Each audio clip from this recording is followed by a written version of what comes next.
Parte seconda. Gela greca. La Sicilia è al centro del Mediterraneo e prima del 1000 a.C. dalla Calabria arrivarono i Siculi ed altre popolazioni provenienti dall'est.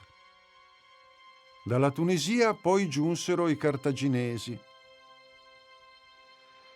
Ma furono i Greci, provenienti da Creta e da Rodi, a fondare Gela nel 688 a.C., 2700 anni fa.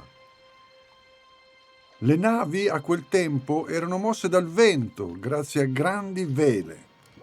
Le navi da guerra erano mosse anche da rematori. Le più grandi avevano 3 file di remi sovrapposte, le triremi. A bordo c'erano 5 ufficiali, 14 marinai e da 14 a 40 fanti armati di lance e protetti da un'armatura e da un grande scudo. I fanti erano reclutati tra gli aristocratici e dovevano pagare di tasca loro le preziose armature e le armi di metallo. C'erano poi 4 arcieri. Ma il punto di forza delle triremi erano i 170 rematori. Questi facevano parte della popolazione più povera e dovevano seguire un duro allenamento. Remavano in uno spazio ristretto, circa 80 centimetri. Erano nudi, con l'unica comodità di essere seduti sopra un cuscino. In battaglia venivano ammainate le vele per garantire un maggiore controllo dei movimenti della nave, grazie proprio all'abilità dei rematori. Spesso le triremi cercavano di speronare le imbarcazioni nemiche con il rostro appuntito e ricoperto di metallo, lungo fino a 2 metri, che sporgeva dalla punta della nave. Dopodiché si tentava l'arrembaggio. I rematori abbandonavano i remi e partecipavano alla battaglia, sempre nudi e senza scudo, armati solo di lance, pietre e fionde, che scagliavano proiettili di metallo e sassi. 2500 anni fa, Gela era uno dei maggiori porti del Mediterraneo, una grande potenza commerciale che alcuni hanno paragonato alla New York di oggi. Era circondata da imponenti mura dotate di torri. Probabilmente vivevano qui 50.000 persone, artigiani, commercianti, servi, schiavi e le famiglie dell'aristocrazia guerriera che abitavano in ricche case. I servi e gli schiavi in misere capanne o in case molto semplici. Le abitazioni più belle avevano un cortile recintato da un alto muro con alberi da frutta, un orto e un pozzo, e terrazzi ombreggiati da rampicanti.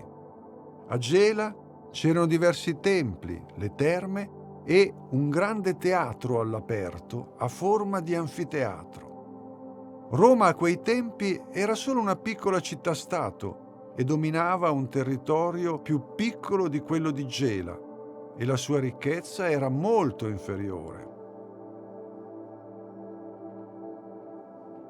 Ogni anno centinaia di navi scaricavano e caricavano merci provenienti da tutto il Mediterraneo, dalla Sicilia e dalla penisola italiana.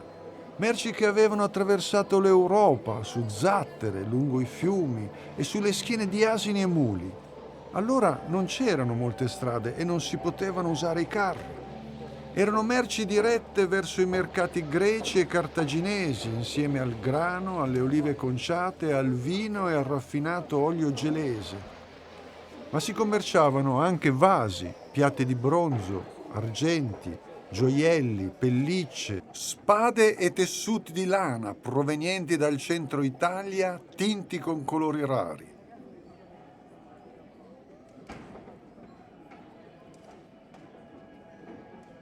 Nel museo di Gela è conservato anche il preziosissimo oricalco citato nell'Iliade, una lega di zinco e rame che conteneva anche tracce di nichel, piombo e ferro. Di questo oricalco antico esistono oggi pochissimi lingotti ritrovati proprio nel carico di una nave affondata di fronte a Gela.